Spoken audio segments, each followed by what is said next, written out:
ప్రపంచ కప్ 2026కి సంబంధించిన పూర్తి షెడ్యూల్ను అధికారికంగా వచ్చేసింది. 39 రోజుల పాటు జరిగే ఈ మెగా టోర్నీ జూన్ 11న స్టార్ట్ అయి జూలై 19 వరకు కొనసాగనుంది. 2026 ఫిఫా ప్రపంచ కప్కు కెనడా, మెక్సికో, యుఎస్ఏ ఆతిథ్యం ఇస్తున్నాయి. ఇప్పటి వరకు ఈ వరల్డ్ కప్లో 32 దేశాలే పోటీ పడ్డాయి. కానీ ఈసారి 48 దేశాలు పోటీ పడబోతున్నాయి. మొత్తం 3 దేశాల్లో 16 వేదికల్లో 104 మ్యాచ్లు జరగనున్నాయి. టోర్నీలో పాల్గొనే ఈ 48 జట్లను 12 గ్రూపులుగా విభజించారు. ఒక్కో గ్రూపులో 4 దేశాలుంటాయి. ఇంకా 6 స్థానాలు ఖరారు కాలేదు. సో దీనికోసం ఇటలీ సహా పలు దేశాలు పోటీ పడనున్నాయి.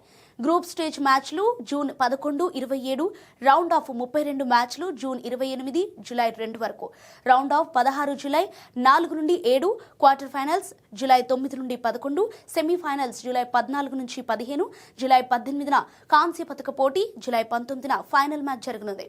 మొత్తంగా జూన్ 11న మెక్సికో సిటీ స్టేడియం వేదికగా తొలి మ్యాచ్ మెక్సికో, సౌత్ ఆఫ్రికా మధ్యగా ఉంది. ఈ టోర్నీలో ఫైనల్ మ్యాచ్ అమెరికాలోని ది మెట్ లైఫ్ స్టేడియంలో జరగనుంది.